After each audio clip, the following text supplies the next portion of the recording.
Purihin po ang ating pinakamamahal na Panginoon. At tayong mahal ko ay magpapatuloy in praise God, kung saan tayo darako na po sa pagkikinig ng dakilang Ebanghelyong Kaligtasan. At ang lahat ng mahal ko ay aming inaanyayahang tumayo bilang pagbibigay galang sa dakilang Ebanghelyo ng Kaligtasan na dadali papangaral ng ating minamahal mga aral, ang ating beloved preacher, beloved brother Joey Mancera. Amen. Praise God.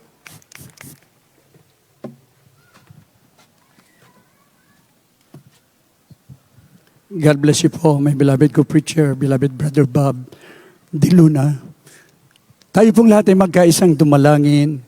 Mapagpala naming Ama Diyos na makapangyarihan sa lahat, sa matamis na pangalan mo, pinakamamahal na Panginoong Hesus, sa pangunang dalangin ng aming minamahal at ginagalang na pastor, Evangelist Wildy Estrada Almeda, yung end-time prophet. Kami po'y taos-puso nagpapasalamat, O Diyos, sa tagumpay na iyong banal na gawain. Pinakamamahal na Panginoong Hesus, sa pakikinig na iyong banal na salita, bago po ang lahat, patawarin mo po kami sa aming mga pagkakasala. Dalangin po namin, O Diyos, langisan mo ang banal na salita, pagpalain mo kaming lahat, ito ang aming samot panalangin sa makapangyarihang pangalan ng pinakamamahal na Panginoong Hesus, at aming sinasaway ang lahat ng masamang espiritu ng hadlang, all demons of hindrances, doubts and unbeliefs, cast out in the name of our dearest Jesus. Amen and amen. Praise the Lord. Palakpakan po natin ang ating pinakamamahal na Panginoong Hesus. Lahat pong sumigaw ng praise the Lord. First of all, the highest praise, worship, glory, honor, and thanksgiving to our loving God and Savior, dearest Jesus Christ. And we give double honor and respect to our dearly beloved and honorable Pastor, Evangelist Wildy Estrada Almeda, the end-time prophet of our loving God. And we will always remember and cherish the blessed memories and the teachings of our dearly beloved and honorable Assistant Pastor Lina C. Almeto, the beloved children, children at law, grandchildren, great-grandchildren, to the whole beloved family here and abroad. Hallelujah. A pleasant evening po. We love you so much. To our beloved brethren, live webcast viewers, maging dito po sa lahat po natin mga visitors, welcome to the royal family of God. Amen. Praise the Lord. In these last days, each and every one must be an overcomer.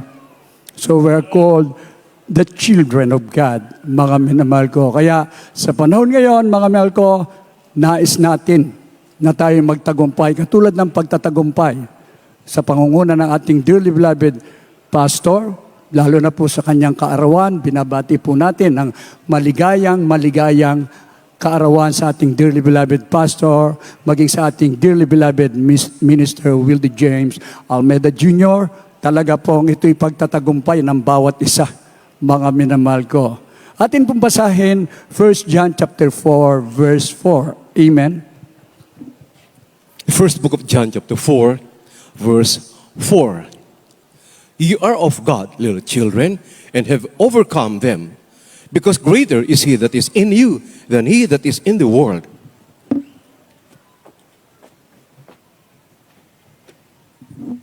Dito po sa unang Juan, kabanatang 4, talatang 4. Kayo sa Diyos, mumuntikong mga anak, at inyong dinig sila, sapagkat lalong dakila siyang nasa inyo kaysa na nasa sanlibutan. Amen.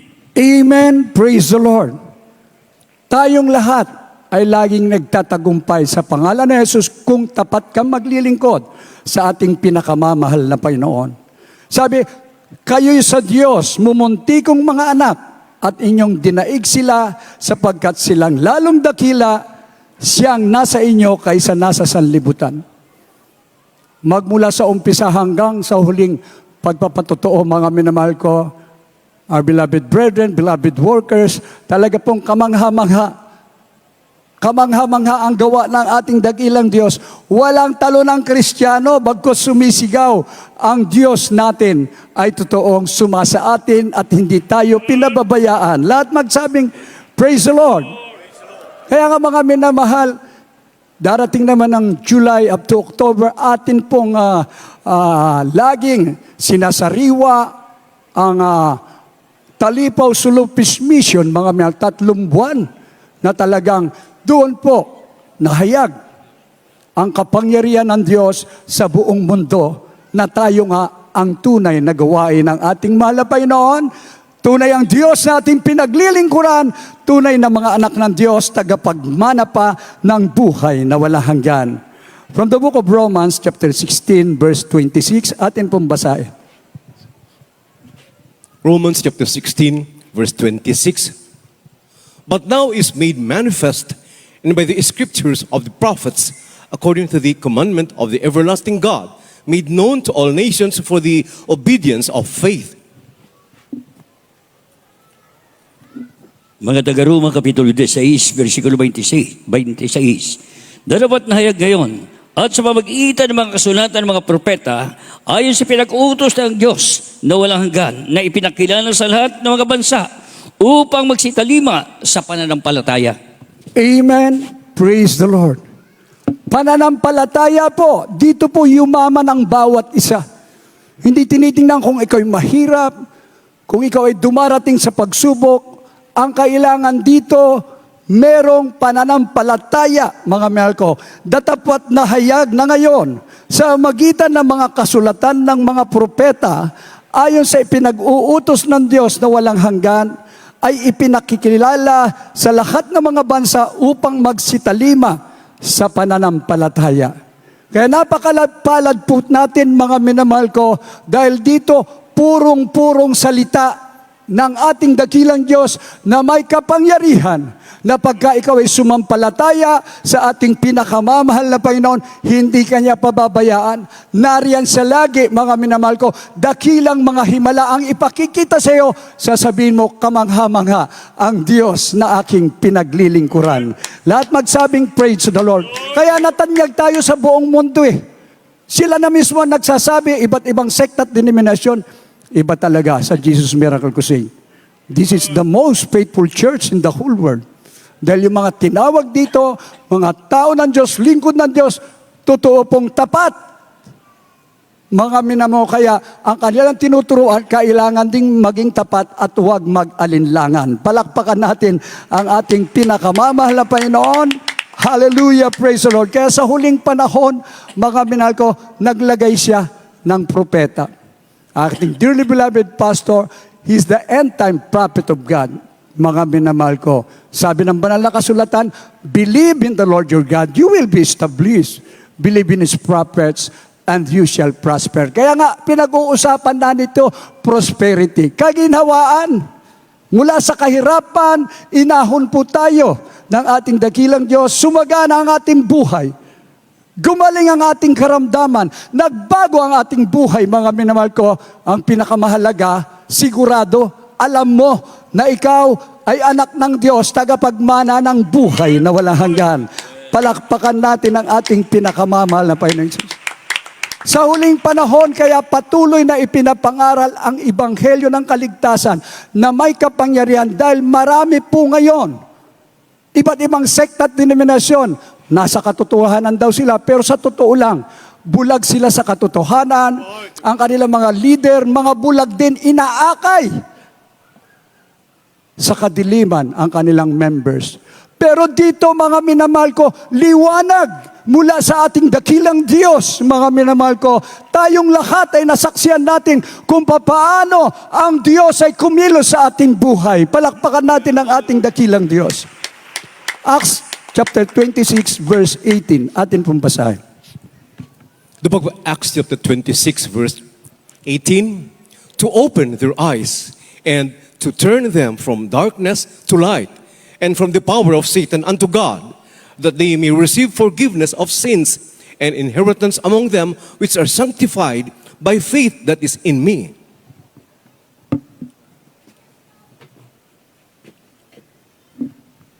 Ito po sa mga gawa, Kabanatang 26, talatang 18.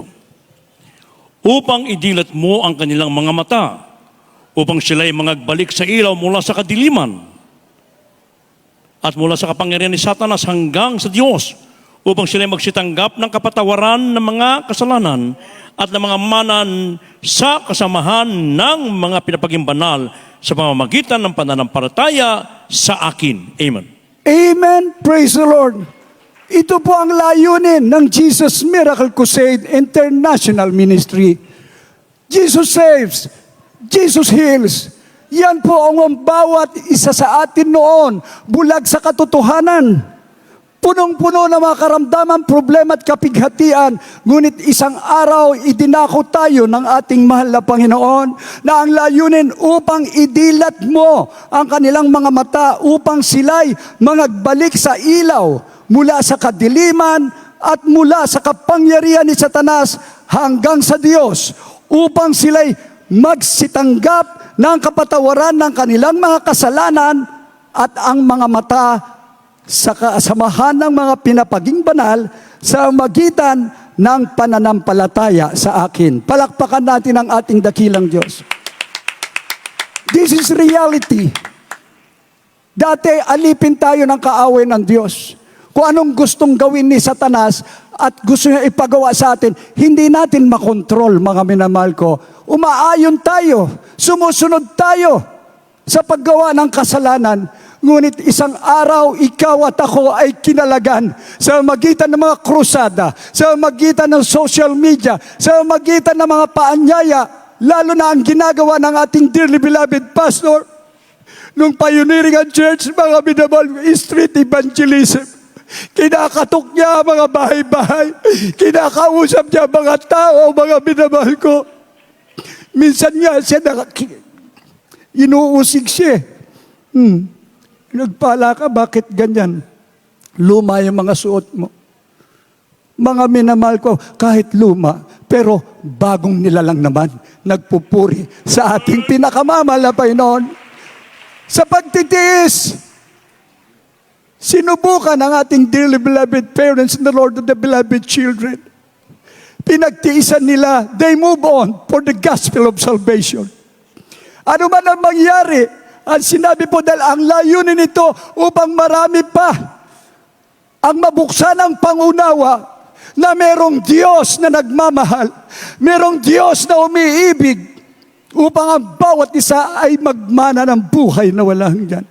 Yung kapatawaran ng kasalanan, mga minamahal ko, at nasaksiyan natin, nalaman natin na napakabait talaga ng ating pinakamamahal na Panginoon Jesus. Kaya kung tawagin kang banal sa huling panahon, hindi ba't ang langit ay para sa mga banal? Doon tayo, mga minamahal ko, sa piling ng ating pinakamamahal na Panginoon Jesus. Lahat magsabing, praise the Lord! Saan pupunta ang maraming tao, mga kababayan natin? Maraming nangangaral. Sabi nila, totoo raw sila. Iba't ibang doktrina. Ngunit mga minamahal ko, hindi nila natagpuan ang tunay na aral, tunay na doktrina, na tunay na pagpapala ang darating sa iyo. Lahat magsabing, praise the Lord. Mga mangmang sa salita ng Diyos. Ngunit ikaw at ako, tayong lahat, ay naging matalino. Very wise, naging wise po tayo sa harapan ng ating dakilang Diyos.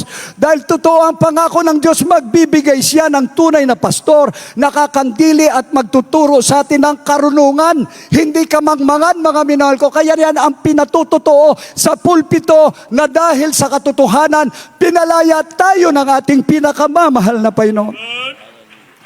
Mga minamahal, kamangha-mangha ang gawa ng Diyos.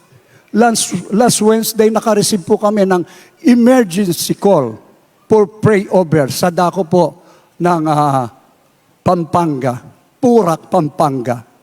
Mga minamahal, nakikiusap, nagmamakaawa ang isang pamilya ron. In-inform sa loved ones na taga Jesus Miracle Crusade. Demon possessed po yung babae. Inaalihan ng iba't ibang masamang espiritu, pati nga tikbalan pumapasok sa kanya. Pag pumasok po ang diablo sa kanya, yun na, talagang grabe kabagsik. Tuesday night po yun, nung inatake siya. 10 kalalakihan ang bumubuhat at pumipigil sa kanya, walang nangyari. Dinala sa albularyo, yung albularyo mismo sumuko. Bagamat sila po ay members ng born again daw po ng Trinity in person, yung doctrine nila. Mga minamahal, talunan kaya ng diablo. Trinity in person. Ngunit sinuko nila ang sarili nila doon sa simbahan. May pari na nagbasbas, nagkagulo doon sa simbahan, pinaalis na lang ng pari dahil hindi nila kayang palayasin ng demonyo. To the rescue, mga 10 o'clock pa lang, tumawag po through the prayer ng ating dearly beloved pastor, to the rescue. Doon, time na lang iyon, mga minahal, pagtawag nila, nag-ayuno kagad kami para puntahan. While papunta kami, walang kain, walang inom ng tubig, mga minamahal ko. Ito ang panlaban natin. Pumayapa na kagad yung demon possessed. Pagdating sa kanila, mga minamahal ko, nalilisik ang mata, tila baga gustong umatake. Pero salamat sa Diyos. Totoo po ang salita ng Diyos na ipinapangaral ng ating dearly beloved pastor. Na ihayag ang ebanghelyo ng kaligtasan. Mga may biglang nagising, natauhan po yung pong demon possessed. Ang sabi niya, okay na ako. Naunawaan ko ang ebanghelyo ng kaligtasan.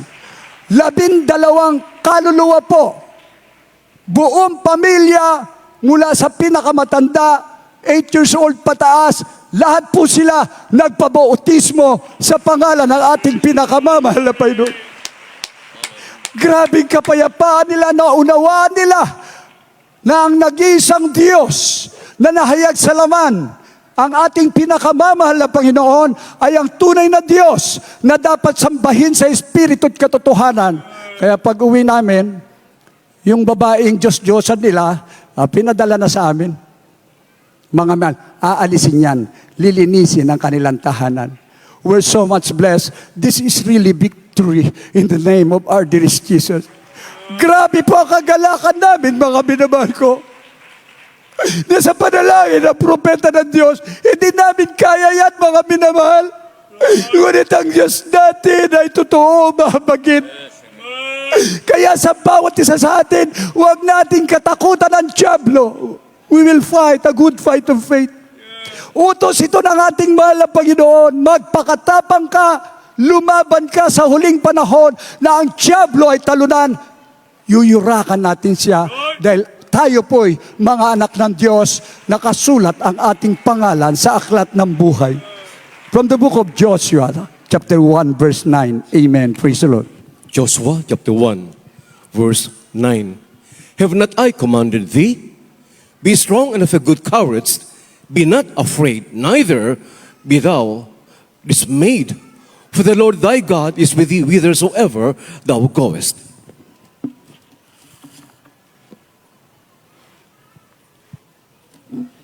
Dito po sa Hosea Kapitulo 1, versikulo 9. Hindi ba kita inutusan? Ikaw yung pakakas at magpakatapang na mabuti.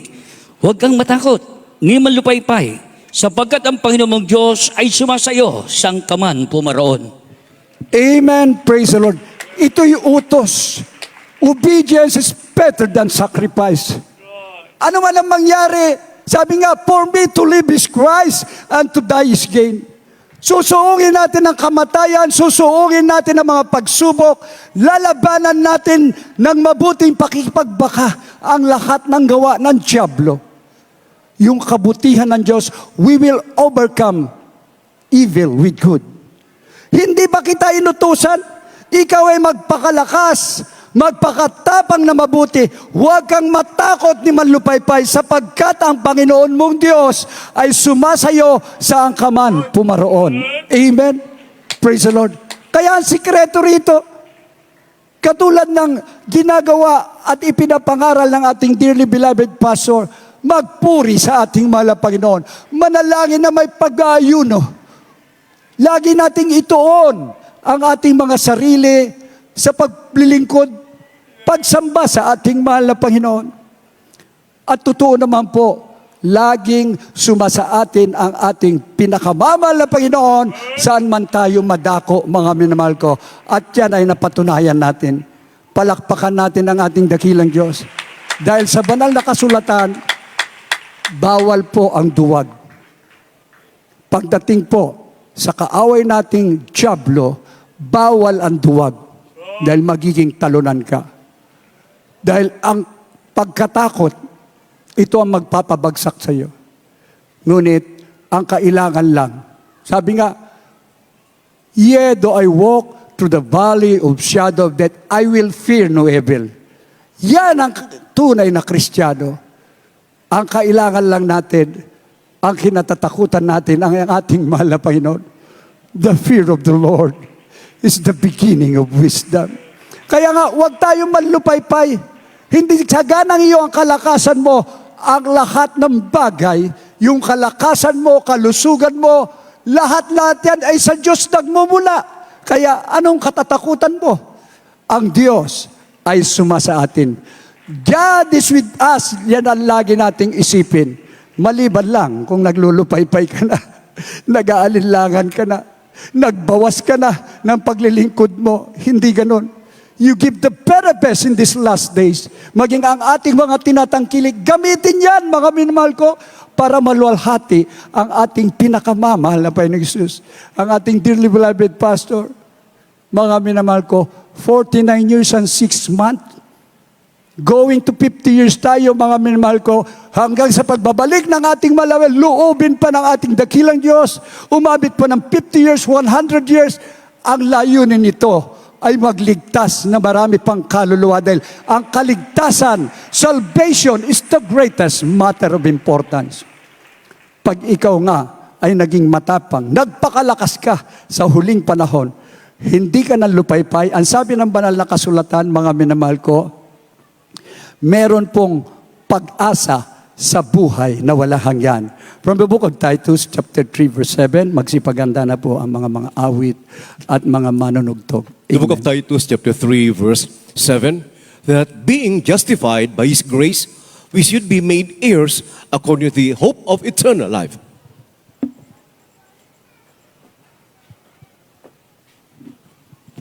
Ito po kay Tito, Kabanatang 3, talatang 7.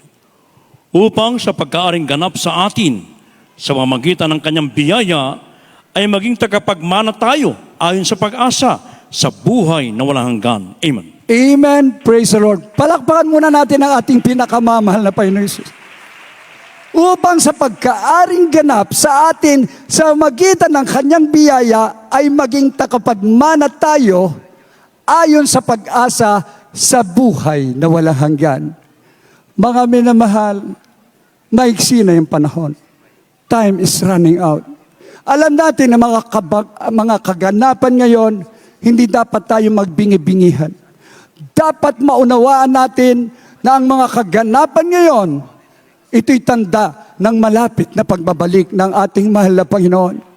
We must prepare, maghanda po tayo, mga minamahal ko, sisiguraduhin lang ng bawat isa. Ang sabi ng ating dearly beloved parents in the Lord, laging isipin natin ngayon ang pagbabalik ng ating mahal na Panginoon upang hindi ka na manlupaypay pa. Lagi kang naghahanda dahil ito na lang po ang inaasahan natin na tayong lahat ay doon sa mansyon, mga mansyon na inihanda ng ating mahal na Panginoon, ang buhay na walang hanggan sa piling ng ating pinakamamahal na Panginoon. Kaya nga mga sinasabi po sa unang talata, kayo'y sa Diyos, mumunti kong mga anak. At inyong dinaig sila sapagkat lalong dakila siyang nasa inyo kaysa nasa sanlibutan. Maipagsisigawan natin, walang katulad ang Diyos na ating pinaglilingkuran. Hindi kayang isulat sa papel o gumawa ng libro, kahit ilang volume yan, mga minamahal ko. Dahil ang hiwaga ng kapangyarihan ng Diyos, hindi mailalarawan ng matalino mang nilalang. Dahil dito, pinagpala tayo sa lahat ng pinagpala. Hindi kayamanan sa mundong ito ang ating inaasahan. Yung tayo po ay magmana ng buhay na walang hanggan. Wala kang katulad o Diyos. Tayo pong lahat ay magpuri sa ating mahal na Panginoon. Tayo umawit sa ating mahal na Panginoon. Papurihan natin ang ating pinakamamahal na Panginoon. Hallelujah.